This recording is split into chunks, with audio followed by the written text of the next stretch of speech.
Hello, dear students. Today we are going to discuss about angiosperm topic of the chapter 3 Plant Kingdom Biology class 11th. I am Manisha Verma, lecturer biology, Government Model Senior Secondary School Ani District, Kullu, Himachal Pradesh. सो बच्चों angiosperms में हम बात करेंगे flowering plants की. तो flowers जो हैं they add beauty to the nature. So angiosperm, these constitute the most dominant and ubiquitous vascular plants of present day flora which change the green and yellow melancholy of the earth's vegetation. तो जैसे कि मैंने आपको कहा कि flowering plants जो है वो नेचर के ब्यूटी ऐड करते हैं, बहुत ब्राइट कलर्स के होते हैं फ्लावर्स. तो एंजियोस्पर्म जो है ये आजकल जो फ्लोरा जो है या प्रेजेंट फ्लोरा जो है अर्थ का, उसमें सबसे ज्यादा डोमिनेंट जो प्लांट्स हैं they are the angiosperms. So the term angiosperm, what does it mean? तो angiosperm means enclosed seed. Angiosperm means enclosed seed. पिछला ग्रुप जो हमने पढ़ा that was gymnosperms, and gymnosperms में हमने पढ़ा था there the seeds were naked. लेकिन यहाँ पर ये जो सीड है अब ये एनक्लोज हो चुका है एक फ्रूट के अंदर, एक ओवरी के अंदर. तो यही फर्क है एंजियोस्पर्म और जिम्नोस्पर्म्स के बीच में. They are most highly evolved and advanced as compared with the naked seeded gymnosperm. तो अर्थ को इन्होंने पूरी तरह से ऑक्यूपाई किया हुआ है. क्यों ऑक्यूपाई कर पाए? क्योंकि ये बहुत ज्यादा हाईली इवॉल्व्ड हैं, तरह तरह की हैबिटेट्स में रह सकते हैं, एडवांस्ड हैं बहुत ज्यादा. They exceed all other major group of living plants in number and diversity of form and structure. There are more than 2,70,000 species of angiosperm that occupy a very wide range of ecological habitats. तो इनके general characters देख लेते हैं क्या है. तो सबसे पहले बात करते हैं हैबिटेट्स की. तो almost every kind of habitat में जिम्नोस्पर्म्स पाए जाते हैं. Some grow at an altitude of 6900 metres in the Himalayas. तो हिमालयाज में कुछ फ्रोजन एंटार्क्टिका में भी उगते हैं कुछ फ्लावरिंग प्लांट्स. तो ये जो देख रहे हैं आप इमेज, ये कस्तूरी कमल की है. ये जो है आपके पास किन्नौर में पाया जाता है, कैलाश पर्वत में. तो इस तरह का जो फ्लावर है, तो एंजियोस्पर्म है, ये बहुत ज्यादा ठंडे क्लाइमेट में पाया जाता है. उसी तरह से ये जो हमारे पास ये इमेज आप देख रहे हो, this is a grass growing in frozen Antarctica. Some flowering plants also bloom in the desert. Desert जहां पर पानी की काफी ज्यादा कमी रहती है, तो ये प्लांट्स क्या करते हैं, एक शॉर्ट स्पेन का रेनी सीजन वहां पर होता है, उसी में वो ग्रो करते हैं, फ्लावर करते हैं, सीड्स उनमें बनते हैं and there shed their seeds. So this is the example of desert plant. So this is red yucca hesperaloe and flowering plants like zostera. तो हर तरह की हैबिटेट में होते हैं, इसलिए मैंने कहा कुछ शेलो सीज जो होती हैं, शेलो मीन्स जो ज्यादा गहरी नहीं होती, उस तरह की सीज में पाया जाने वाला एक पौधा है जोस्टेरा मैरिना. उसी तरह से हॉट स्प्रिंग्स जहां पर टेम्परेचर 60 डिग्री सेल्सियस के आसपास होता है, वहां पर भी एंजियोस्पर्म्स पाए जाते हैं. There are also some angiosperm. सबसे ज्यादा स्पेशलाइज्ड जो एंजियोस्पर्म होते हैं दे आर ऑर्किड्स. ये ऑर्किड जो है राइजेंथेला, ये अंडरग्राउंड जो है फ्लावरिंग करता है, अंडरग्राउंड प्लांट है. तो हर तरह की हैबिटेट इन्होंने ऑक्युपाई की है. In rain forest some plants grow on the branches of other plants but do not obtain water or food from them. They are called epiphytes. Example is vanda. तो vanda ये जो plant है, इसमें भी क्या है, रेन फॉरेस्ट में क्या होता है, बहुत ज्यादा घने पेड़ होते हैं, तो सनलाइट जो नीचे तक पेनिट्रेट नहीं कर पाती, इसलिए ये प्लांट्स जो है वो दूसरे प्लांट्स टॉल ट्रीज के सरफेस पे उगते हैं, अपनी फोटोसिंथेसिस ये करते हैं, लेकिन सनलाइट को गेन करने के लिए ये दूसरे प्लांट्स पे ग्रो करते हैं. इनको कहते हैं epiphytes. So it is an important example of the epiphyte. So next characteristic feature, the leaves show reticulate or parallel venation forming areoles. Areoles means small compartments. तो यहाँ पर आप देख रहे हो ये जो लीफ है, this is consisting of reticulate venation. तो विनेशन, ये जो वीन्स हैं, these are a means of supply in veins में जाइलम और फ्लोएम की सप्लाईज होती हैं, तो लीफ में फूड बनता है और लीफ तक भी वाटर मिनरल्स पहुंचाने होते हैं, उसके लिए ये जो वीन्स होती हैं, और वीन्स का जो पैटर्न होता है उसको विनेशन बोलते हैं। तो रेटिकुलेट विनेशन क्या हुआ, जाल की तरह नेट लाइक विनेशन जहां होती है दैट इज रेटिकुलेट विनेशन। और ये दूसरी kind of venation that is parallel venation. यहाँ पे आप देख रहे हो जो वीन्स हैं they are running parallel to the main vein. So parallel venation जो है पाई जाती है मोनोकॉट्स में।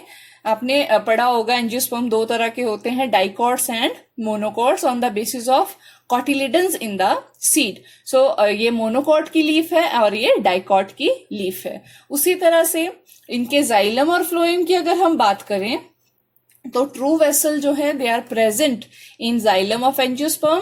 इसके अपोजिट हमने जिम्नोस्पर्म में पढ़ा था कि वहां पर वेसल्स जो है वो प्रेजेंट नहीं होती, साथ ही उनके फ्लोएम में कंपेनियन सेल्स नहीं होते। लेकिन ये जो ये पिक्चर आप देख रहे हैं ये एंजियोस्पर्म का फ्लोएम है और यहाँ पर कंपेनियन सेल जो है वो प्रेजेंट है और वेल ऑर्गेनाइज सीड ट्यूब्स यहाँ पर प्रेजेंट होती हैं। So this was about xylem and phloem. तो अब बात करते हैं एंजियोस्पर्म के सबसे ज्यादा कंस्पिक्युअस structures that they produce flowers, which normally consist of 4 holes of appendages, the 2 outer accessory reproductive structures such as sepals and petal। अब इनको हमने accessory reproductive structure क्यों बोला, तो फूल में जो है 4 सर्कल्स होते हैं। फर्स्ट सर्कल जो होता है वो सेपल्स का होता है, अगला पेटल्स का होता है। तो असेसरी मीन्स ऐसे स्ट्रक्चर जो रिप्रोडक्शन में भी जो है हेल्प कर रहे हैं। तो सेपल्स हैं जो ग्रीनी स्ट्रक्चर होते हैं सेपल्स, फिर coloured structure petals, and the 2 inner essential parts stamens and carpel. Stamen is the male part and the carpel is the female part.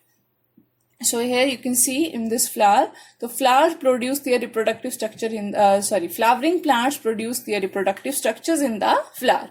A flower is basically a modified shoot. What is a shoot? A branch with limited growth containing spore bearing modified leaves. Spore bearing किसके लिए बोला, जैसे जो आपके पास जो male part होता है, स्टेमन होता है, उसमें माइक्रोस्पोर्स होते हैं और फीमेल पार्ट में मेगास्पोर्स होते हैं। तो ये जो स्ट्रक्चर है, ये जो आप एंथर और फिलामेंट देख रहे हैं या फिर ओवरी देख रहे हैं, तो फीमेल पार्ट देख रहे हैं, एक्चुअल में मॉडिफाइड लीव्स हैं। तो ऐसी लीव्स को क्या बोलते हैं हम, sporophylls. The stock of a flower is called pedicel. तो ये जो स्टाक है फ्लावर का, इसको कहा जाता है पेडिसल। तो ये एसेंशियल होल्स आप देख सकते हो। तो this is the female part और द कार्पल, और पिस्टिल भी इसको बोलते हैं। This is the top most position stigma, this is style and this is ovary. और ओवरी में ये अंदर देख रहे हैं आप ओव्यूल्स। और उसी तरह से ये मेल पार्ट है एंथर एंड फिलामेंट, और मेल पार्ट को हम बोलते हैं स्टेमन। सो दिस इज द स्पोरोफिल्स, और ये हैं सेपल्स और ये है पेटल्स। तो पेडिसल जो है वो कहाँ पर, जो फ्लावर की जो पेडिसल है वो कहाँ पे अराइज होता है, एक स्पेशल लीफ लाइक स्ट्रक्चर होता है, उसके एक्सिल से फ्लावर अराइज होता है। इस लीफ लाइक स्ट्रक्चर को हम यहाँ बोलते हैं ब्रैक्ट, BRACT, ब्रैक्ट। तो जो आपके पास ये जो टर्मिनल पोर्शन होता है इस पेडिसल का, ये थोड़ा सा स्वोलन होता है, जहां पर सारे फ्लोरल पार्ट्स जो अटैच्ड होते हैं, इस पार्ट को हम बोलते हैं थैलेमस और रिसेप्टिकल और टोरस, TORUS। तो whorls of floral leaves which constitute a complete flower are of 4 types. जैसे हमने पहले कहा, lower ones are sterile, means they do not reproduce but they help in reproduction. तो सेपल्स के group को बोलते हैं कैलिक्स और पेटल के ग्रुप को बोलते हैं कोरोला। अपर 2 होल्स, तो मेल जो आपके पास स्टेमन्स होते हैं उनका जो पूरा कलेक्टिवली इनको कहा जाता है एंड्रोशियम, और पिस्टिल किसी फ्लावर में एक भी हो सकता है, एक से ज्यादा भी हो सकते हैं। तो इनके लिए जो कलेक्टिव टर्म है वो यूज की जाती है गाइनीशियम। तो द स्टेमन्स और the microsporophylls are bilaterally symmetrical. Bilaterally symmetrical means when we divide them from a plane, they divide in 2 equal halves. Each stamen consists of a filament. जैसे मैंने आपको बताया पहले, this is filament, this is anther lobe. तो anther lobe में क्या होते हैं, यहाँ पर होते हैं pollen grains with exine differentiated into rod like columella covered by a tectum. तो टेक्टम क्या है? बेसिकली एक कवरिंग, एक लेयर है पॉलन ग्रेन के बाहर, और जब ये लेयर पूरी तरह से पॉलन ग्रेन को एनक्लोज करती है तब बोलते हैं टेक्टेट पॉलन ग्रेन. तो एक्साइन जो होती है इस तरह से काफी ऑर्नामेंटेड एक लेयर होती है पॉलन ग्रेन के बाहर जो उसको डिहाइड्रेशन से बचाती है, उसको हम बोलते हैं एक्साइन. अब बात करते हैं मेगास्पोरोफिल्स की. तो carpel, that is a female reproductive structure, they are rolled and partly sterile. तो कार्पल जो होता है उसका कुछ पार्ट जो है वो स्टीराइल होता है और कुछ पार्ट फर्टाइल होता है. फर्टाइल पार्ट ओव्यूल और स्टिग्मा और स्टाइल जो होता है they are sterile. Next character.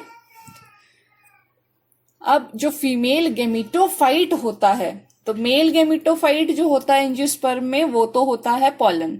Female gametophyte जो होता है it is highly reduced and consist of a single egg cell, 2 synergids, ये जो 2 सेल एसेसरी सेल है साथ में, दैट आर सिनर्जिड्स, और 3 antipodals and 2 polar nuclei in between. तो ये सारा जो structure, this is female gametophyte, means this is the structure which will produce the female gamete, that is egg. So archegonia there are absent, हमने gymnosperm में पढ़ा था. there are archegonia जिनमें की होता था egg. The most characteristic feature of angiosperm is double fertilization. This point you should note, that is very important. यहाँ पर क्या होता है, जो आपके पास ये पॉलन ग्रेन है इसमें 2 मेल न्यूक्लियाई बनते हैं. 2 मेल न्यूक्लियाई होते हैं. एक मेल न्यूक्लियस जो है वो एग को फर्टिलाइज करता है और दूसरा जो मेल न्यूक्लियस होता है वो पोलर न्यूक्लियाई के साथ फ्यूज होता है. तो यहाँ पर डबल फर्टिलाइजेशन होती है, 2 फर्टिलाइजेशन होती है 2 मेल न्यूक्लियाई से. तो another male gamete fuses with the polar nuclei. तो इस प्रोसेस को डबल फर्टिलाइजेशन भी बोलते हैं, ट्रिपल फ्यूजन भी बोलते हैं. तो यहाँ पर ये जो एंडोस्पर्म बनता है, जो न्यूट्रिटिव टिश्यू बनता है एग की डेवलपमेंट के लिए, जाइगोट जो यहाँ बनेगा, जब मेल स्पर्म सेल जो है male nuclei when it fuses with the egg cell, zygote will form. इस डेवलपिंग जाइगोट के लिए जो न्यूट्रिटिव मटेरियल है that is endosperm, and this endosperm is triploid, means हर क्रोमोसोम की 3 कॉपीज यहाँ पर मौजूद होंगी, दैट इज ट्रिप्लॉइड 3n. और ये प्लॉइडी जो है it is very important, question आता है एंट्रांस एग्जाम में कि what is ploidy of the angiosperm endosperm. तो इट इज ट्रिप्लॉइड. तो this is was double fertilization. After fertilization जब हो जाता है जाइगोट बनेगा, जाइगोट डेवलप होगा तो एम्ब्रियो बनेगा. द एम्ब्रियो सैक, अब एम्ब्रियो जिसमें है दैट बिकम्स एंडोस्पर्म जो मैंने आपको बताया. The ovule is transformed into a seed and the ovary becomes a fruit. जब फर्टिलाइजेशन हो जाती है तो ये जो ओव्यूल हमने देखा था, ये जो सारा स्ट्रक्चर हम देख रहे थे वो किस में है, that is present in a ovule. एक ओव्यूल की हम बात कर रहे हैं. तो फर्टिलाइजेशन के बाद ओव्यूल जो है वो सीड में चेंज हो जाता है और जो एंटायर ओवरी होती है फ्रूट की, ओवरी होती है, it changes into fruit. So here you can see post fertilization changes. So development of fruit habit किस तरह से जो है हमने अभी तक पढ़ा कि नेकेड सीड्स थे, कुछ प्लांट्स में सीड्स ही नहीं थे. यहाँ पर क्या है, किस तरह से एंजियोस्पर्म ने फ्रूट हैबिट को डेवलप किया उसके बारे में थोड़ा सा जानेंगे. तो सबसे पहले तो पॉलिनेशन क्या होता है, जब पॉलन ग्रेन ट्रांसफर होते हैं from anther to the megasporophyll or stigma of the carpel is called pollination. तो पॉलिनेशन जो है वो 2 टाइप्स का होता है एंजियोस्पर्म में. Sometime the pollen grains are carried to the stigma of the same flower. तो यहाँ पर हम देख सकते हैं यहीं से सेम फ्लावर का ही जो पॉलन ग्रेन है वो सेम फ्लावर के स्टिग्मा पे गिर रहा है. This is known as self pollination or autogamy. और मैक्सिमम फ्लावर्स में pollen grains are transfer to the stigma of another flower, जैसे कि आप ये देख रहे हैं. तो एंजियोस्पर्म की इतनी ज्यादा सक्सेस की जो स्टोरी है वो कहाँ से शुरू होती है, पॉलिनेशन से. तो पॉलिनेशन के लिए बहुत सारी एजेंसीज जो हैं एंजियोस्पर्म यूज करते हैं, लाइक विंड, वाटर, इंसेक्ट्स। तो एंजियोस्पर्म जो है वो बहुत अट्रैक्टिव होते हैं, इसलिए वो इंसेक्ट्स को भी अट्रैक्ट करते हैं। एंड बर्ड्स को ऑर्निथोफिली उसको बोलते हैं। इंसेक्ट्स के थ्रू जो पॉलिनेशन होता है उसको एंटमोफिली बोलते हैं। Each and one term is very important. Bats जो होते हैं हमारे पास, चमगादड़ जो होते हैं, they also pollinate some flowers and this is known as chiropterophily. Or even human beings also help in pollination, that is known as anthophily. For this purpose the flowers possess bright and showy petals, edible pollen and nectar. तो ये सारी चीजें जो है वो fruit habit को develop करने में बहुत फ्रूट को डेवलप करने में हेल्प करती हैं। Fruit habit is of great advantage to the plant. It not only provides nourishment and protection to the developing seed but also helps in seed dispersal. तो फ्रूट हैबिट जो है वो angiosperm की success story को कैसे बढ़ाता है, क्योंकि जब फ्रूट होता है सीड के बाहर तो एक नरिशमेंट के लिए एक प्रॉपर सोर्स हमेशा सीड के पास रहता है, और साथ ही साथ सीड डिस्पर्सल में भी हेल्प होती है। जैसे हमारे पास ह्यूमंस बीइंग भी फ्रूट खाते हैं, हम जो फ्रूट खाएंगे तो सीड्स हम इधर उधर फेंकते हैं, तो इस तरह से क्या होता है, सीड डिस्पर्सल होता है। Dry and dehiscent fruits are there. ऐसे फ्रूट्स भी हैं जो एक्सप्लोजिव मैकेनिज्म से बर्स्ट होते हैं। स्पेशल डिवाइसेस होते हैं फ्रूट्स के पास, जैसे कुछ आपने देखा होगा गाय या शीप जो होती हैं उनके सरफेस पे भी फर में जो है बहुत सारे सीड्स चिपक जाते हैं। They are carry to long distances in this way. कुछ सीड्स में जो है वो कुछ सीड्स में ऐसे डिवाइसेस होते हैं ताकि वो हल्के हो जाएं, लाइट वेट हो जाएं और हवा में उड़ें। Fleshy and juicy ripe fruit tempt animals to eat them. The seeds of some fruits remain unchanged when eaten by birds and animals. तो कुछ फ्रूट्स ऐसे भी हैं, जैसे गुआवा की बात करें, अमरूद की, तो उस फ्रूट को अगर खा भी लें तो जो सीड्स हैं वो अनचेंज्ड, उनपे जो है एसिड्स का कोई फर्क नहीं पड़ता, तो डाइजेस्टिव ट्रैक्ट से वो इसी तरह इंटेक्ट बाहर निकल जाते हैं एंड गेट डिस्पर्स्ड। तो फ्लावरिंग प्लांट्स ने जो है इंसेक्ट्स को और अदर एनिमल्स को बहुत अच्छे से एक्सप्लॉइट किया है अपने फ्रूट को डेवलप करने के लिए और सीड को डिस्पर्स करने के लिए। तो यही एक रीजन है present day dominance of flowering plants के लिए। तो अब बात करते हैं इकोनॉमिक इम्पोर्टेंस की। तो इकोनॉमिक इम्पोर्टेंस आपको भी पता होगा, काफी सारी चीजें जो हम खाते हैं, खाने में दालें लेते हैं, अनाज लेते हैं, सभी जो है वो दे बिलोंग टू एंजियोस्पर्म्स। तो जैसे ओराइजा सटाइवा राइस, गेहूं हो गया, मेज हो गया, मक्की होगी, barley, this is barley, hordeum vulgare, oats आपने सुना होगा, तो एविना सटाइवा उसको बोलते हैं। पल्सिस बहुत सारी तरह की हम खाते हैं। तो सारा जो फूड हमारा है that comes from the angiosperms. उसी तरह से जो वेजिटेबल्स हम खाते हैं they also come from the angiosperms. Fruits जो हम बहुत चाव से खाते हैं इट इज ऑल्सो एंजियोस्पर्म। और ड्राई फ्रूट्स जो हम खाते हैं they are also angiosperms. Edible oils, जो ऑयल्स हम यूज करते हैं खाना बनाने में, बेकिंग में, बहुत सारी चीजों में, they are also angiosperm. Groundnut oil हो, चाहे मस्टर्ड ऑयल हो, सनफ्लावर ऑयल हो, कोकोनट ऑयल हो। स्पाइसेस, तो हमारे खाने को जो टेस्टी बनाता है स्पाइसेस, मसाले, तो जितने भी मसाले हैं दे बिलोंग टू एंजियोस्पर्म। धनिया, कोरिएंड्रम सटाइवम, चिलीज, मिर्च, सिनेमन, दालचीनी जिसको बोलते हैं, तो ये हमारे पास इलायची है, या करण फूल है, जायफल है, जीरा है, धनिया है। इसी तरह से बहुत सारे मसाले आप देख रहे हो, काली मिर्च, लौंग, syzygium aromatica, caraway, carum carvi, fennel, सौंफ जिसको बोलते हैं, ब्लैक पेपर। तो इस तरह से स्पाइसेस जो है हमारे फूड को जो है वो एक फ्लेवर प्रोवाइड करते हैं। बेवरेजेस, तो टी, चाय, जैसे आपके पास कॉफी है और कोकोआ, जो सिरप वगैरह जो भी मिलते हैं, they are all angiosperms. So medicinal importance बहुत है। तो हमारा इंडियन सिस्टम जो है ट्रेडिशनल मेडिसिन का, that is Ayurveda, it utilizes many flowering plants for the cure of various elements. तो बहुत सारे हमारे पास एग्जाम्पल हैं, जैसे ये पिक्चर आप देख रहे हो, this is of aconitum napellus and this is of atropa belladonna. तो ये दो दवाइयां बनाने में काम आते हैं। उसी तरह से सिंकोना या क्विनीन जिसको बोलते हैं, तो ये मलेरिया की ड्रग बनाने में बहुत काम आता है। और अभी आजकल आप देख रहे हैं कोविड-19 में भी हाइड्रोक्सी क्विनिन जो है एक इसी का एक्सट्रैक्टेबल जो प्रोडक्ट है वो यूज किया जा रहा है इन क्योर ऑफ कोविड-19। This is ashwagandha. अश्वगंधा जो है विथानिया सोमिनिफेरम, ये बहुत ज्यादा इंपॉर्टेंट प्लांट है जो हमारे पास रिप्रोडक्टिव एबिलिटी को मेंटेन करने में ये हेल्प करता है।